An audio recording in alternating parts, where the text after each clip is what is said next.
শুভ সকাল বন্ধুরা, কেমন আছো তোমরা? আশা করি তোমরা সবাই ভালোই আছো। মালিক পাঠিয়ে দিল সকাল সকাল একটা কাস্টমারের বাড়ি। সেই কাস্টমারের বাড়ি থেকে পাম্পটা খুলে নিয়ে আনার পর সবার আগে মোটর সাইডটা খুললো। কয়েলের ভিতরে জল ঢুকে দেখি কয়েলই পুরো জ্বলে গেছে। তারপর মালিকের সাথে চলে আসলাম সেই সাবমার্সিবল পাম্পটা ডাউন দিতে। আমাদের কাজ তো এদিকে কমপ্লিট, এখন একটু প্লাম্বার মিস্ত্রির কাজ আছে। এদিকে আমাদের টুলস বগেরা গোছানো হয়ে গেছে, এখন দোকানের দিকে রওনা দেব। দোকানে আসার পর একটা কাস্টমার মিক্সি নিয়ে আসে। কাস্টমারের দাবি মিক্সিটা লাইন পেয়েই ছেড়ে দিই। তারপর মিক্সিটা খুলে দেখি কার্বন, তারপর জলদি করে কার্বন চেঞ্জ করে দিলাম।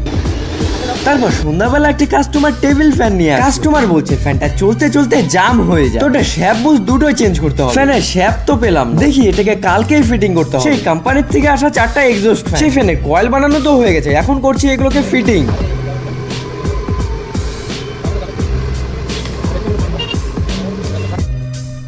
দেখো 4টা ফ্যানই কমপ্লিট, সব কটারই কিন্তু কয়েল বানাতে হয়। এই যে সেই কাস্টমারের বাড়ি থেকে খুলে নিয়ে আসা পাম্প, কয়েল তো কাটিং করে ফেলছে। এটার যা কাজ হবে কাল। চলো তাহলে নেক্সট ভিডিওতে দেখা হচ্ছে, বাই।